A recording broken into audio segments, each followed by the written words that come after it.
नमस्कार. मी अतुल काळे युवल जैविक संस्कृत म्हणून बोलत आहे. आज आपण चिकट्या रोगाबद्दल माहिती घेऊया. या झाडावर आलेला आहे चिकट्या. हा रोग येतो रसशोषक किडीमुळं. हे बघा, याच्या खाली जर तुम्ही बघितले पानाच्या जवळ थोडा व्हिडिओ समोर आणा. हे जे दिसत आहे हे मावा रसशोषक किडी दिसत आहे आपल्याला. तर प्रमाण कमी होऊन जाते. प्रकाश संश्लेषणामुळे हरितद्रव्य झाडामध्ये कमी होते.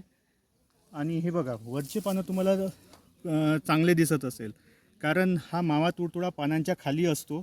आणि खालच्या बाजूनी जे आहे तुम्हाला हे दिसत आहे, हे मावा तुडतुडे खालच्या बाजूनी पानाचं रस शोषण करतात आणि आपली मलमूत्र जे आहे ते खालच्या पानावर टाकतात. त्याच्यामुळे हे जे चिकटा जो दिसते हे यांचं मलमूत्र आहे. त्याच्यामुळं झाडं तुम्हाला चकाकी आलेल्यासारखे दिसते आणि सूर्याच्या किरणेमुळे.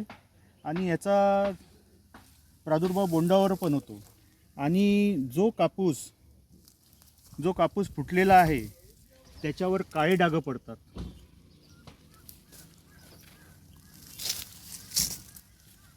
काळे डागसुद्धा याच्यामुळेच पडत आहे. आता हे नवीन कापूस फुटलेला आहे त्याच्यामुळे दिसणार नाही, पण हा कापूस जो दिसत आहे याच्यावर हे काळे डाग पडणं चालू झालेलं आहे.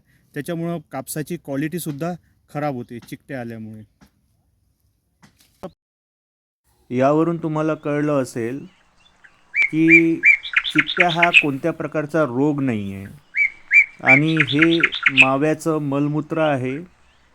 आणि हे मावा हा हावरटासारखा आहे ना, त्या झाडामधलं हरितद्रव्य शोषत राहतो आणि जे काही खातो ते मलमूत्राच्या सहाय्याने तो पूर्ण झाडांच्या खालच्या पानांवर टाकत असतो. त्याला अशी एक सोंड असते, त्याप्रमाणे तो झाडाला टोचतो आणि त्याच्यातलं रस तो शोषून घेतो. तर तुम्हाला चिकट्या रोगावर नियंत्रण करण्यासाठी माव्यावर तुम्हाला थोडासा कंट्रोल करणं आवश्यक आहे. याच्यासाठी चांगली फवारणी करणं आवश्यक आहे माव्या तुडतुड्याची. त्यामुळे हा चिकट्या रोग तुमचा आटोक्यात येऊ शकतो.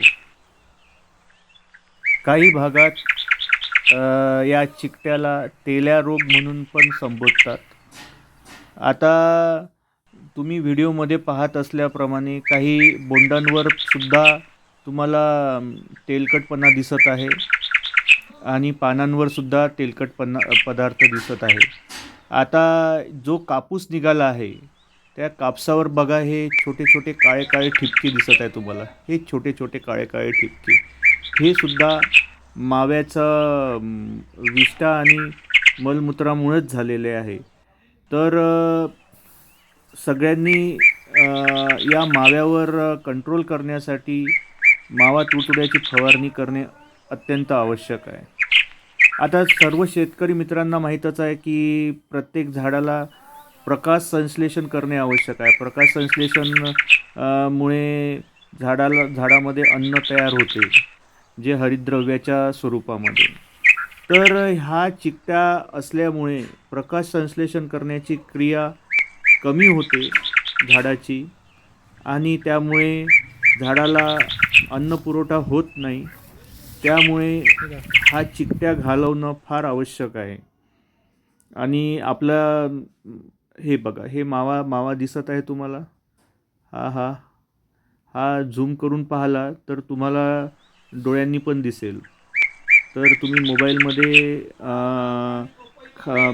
जिथे कोणतं पान असेल असं, तर झूम करून बघितलं की तुम्हाला हा मावा दिसेल. कारण आपल्याकडे काही मायक्रोस्कोप नाही आहे बघण्यासाठी, तर आपला मोबाईल हा मायक्रोस्कोपचं काम करेल.